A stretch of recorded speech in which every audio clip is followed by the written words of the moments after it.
ملک الموت سے پوچھا گیا کیا آپ کو کسی بندے کی روح قبض کرتے ہوئے دکھ اور تکلیف ہوئی؟ ملک الموت نے کہا 2 بندے ایسے تھے جن کی روح کو قبض کیا تو میرے دل میں رحم کا خیال آیا، رحم آیا۔ کون سے 2 بندے؟ اے اللہ، ایک مرتبہ آپ نے سمندر کے اندر کشتی ٹوٹی، ایک عورت نے ایک نومولود بچے کو اپنی چھاتی کے ساتھ لگایا ہوا تھا، کشتی ٹوٹ گئی، وہ تختے کے اوپر تھی، اپنے بچے کو دودھ پلا رہی تھی، آپ نے مجھے حکم دیا اس عورت کی روح کو قبض کر لیا جائے۔ میں جب اس عورت کی روح کو قبض کرنے لگا میرے دل میں خیال آیا کہ اس بچے کا کیا بنے گا؟ اللہ نے اس کی روح قبض کرنے کا حکم نہیں دیا، عورت کا دیا۔ عجیب ماجرا، کہا وہاں پہ میرے دل میں رحم آیا۔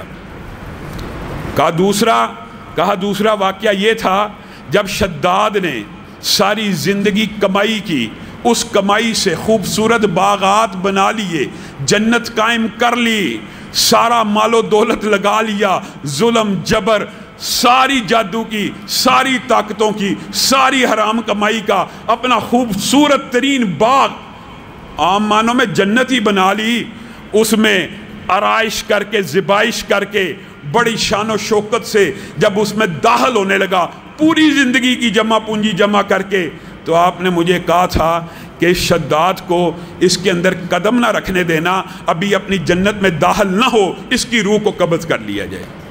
تو میرے دل میں خیال آیا اللہ اگر آپ چند لمحے اس کی موت کا مؤخر کر لیتے تو اپنی آنکھوں سے دیکھ ہی لیتا کہ ساری زندگی میں نے جو کچھ کما کے بنایا یہ کیسا ہے، اس کو ایک لمحے کے لیے انجوائے کر لیتا۔ میرے دل میں یہ 2 واقعات ہیں جو رحم کے پیدا ہوئے۔ اسرائیلی روایت کے الفاظ ہیں، اللہ نے کہا تجھے پتہ ہے یہ جو شداد تھا یہ کون تھا؟ کہا کون تھا؟ کہا یہ وہی بچہ تھا جس کو اس کی ماں نے چھوڑا، میں رب نے تنہا یگانہ یکتا اس کو پالا، اس کو پوسا، اس کی پرورش کی، اس کی نشو و نما کی، اس کی ہڈیاں تندرست ہوئیں، آپس میں مضبوط ہوئیں، تو میرے ہی خلاف کھڑا ہو گیا۔ یہ وہ ہے جس کو ماں کی بھی آغوش نہ ملی، جس کو رب نے پالا تھا اور رب ہی کی بغاوت پہ اتر آیا، اس لیے یہ اس کو سزا دی کہ اس کو جنت میں بھی اپنی ہی تیار کردہ دیکھنے کی مہلت بھی نہیں دی۔ میرے بھائیو، موت کیا ہے؟ موت اتنی بڑی حقیقت ہے، آپ بتائیے کتنے کتنے بڑے علماء عصر حاضر کے دنیا میں نہیں رہے، کتنے کتنے بڑے اولیاء نہیں رہے۔ امام ابن تیمیہ کہاں ہیں؟ ابن کثیر کہاں ہیں؟ ابن قدامہ کہاں ہیں؟ ابن قیم کہاں ہیں؟ احمد ابن حنبل کہاں ہیں؟ شافعی، مالک۔ بتائیے یہ جو جلیل القدر لوگ ہیں جن کے نام آج زندہ ہیں، ان کے نام زندہ ہیں لیکن یہ دنیا میں موجود نہیں ہیں۔ میں اور آپ، ہم تو نہ جلیل القدر ہیں، عام طالب علم ہیں، کچھ عام تاجر ہیں، ہمارا تو شاید 100 سال بھی دھرتی پہ نہیں گزرنے، اس دنیا سے نام بھی مٹ جانا ہے، خود تو مٹ ہی جانا ہے، مٹی تو ہو ہی جانا ہے، لیکن نام بھی باقی نہیں رہنا۔ صحابہ کہاں ہیں؟ حضرت ابو بکر و عمر، عثمان و علی، جلیل القدر صحابہ۔ امی عائشہ بیان کرتی ہیں کہ نبی کریم صلی اللہ علیہ وسلم آخری لمحات میں تھے، ان کو پسینے آ رہے تھے بار بار، اور وہ بخار کی شدت میں تھے، اور وہ کہہ رہے تھے ان للموت لسکرات، بے شک موت کے اندر سختی ہیں۔ کون کہہ رہا ہے؟ رسول اللہ صلی اللہ علیہ وسلم، کائنات کا سب سے افضل آدمی، کائنات کا سب سے افضل انسان، سب سے متقی، سب سے پرہیزگار، گناہوں سے پاک ہے، اور وہ نبی، وہ پیغمبر کیا کہہ رہا ہے؟ ان للموت لسکرات، بے شک موت کے اندر بڑی سختی ہیں، بے شک موت کی بڑی تکلیفیں ہیں۔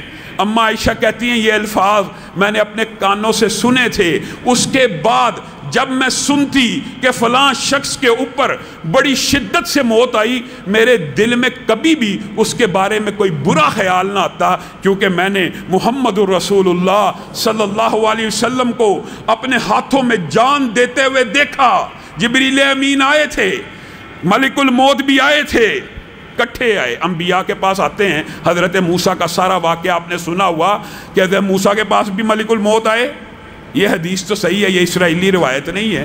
حضرت موسیٰ کے پاس آئے، حضرت موسیٰ نے غصے میں، جلالی طبیعت تھی، آگے سے لگا دی ایک، واپس کے کہا اللہ تو نے مجھے ایسے رسول اور پیغمبر اور ایسے بندے کے پاس بھیجا ہے کہ حکم بھی اجازت طلب کرنے کا دیا اور موت کو وہ چاہتا نہیں ہے، یا تو اجازت طلب نہ کرنے کا حکم ہوتا میں نکال لاتا، اب آپ کہتے ہیں ان سے پوچھ کے نکالنی ہے اور وہ بندہ موت کو چاہتا ہی نہیں۔ اللہ نے کہا جائیے اس کو کہیے کہ ایک جانور کے نیچے ہاتھ پھیرے، جتنے بال آئیں گے اتنی زندگی۔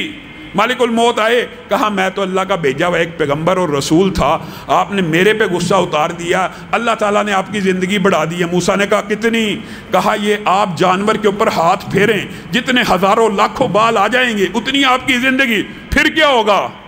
پھر موت آ جائے گی۔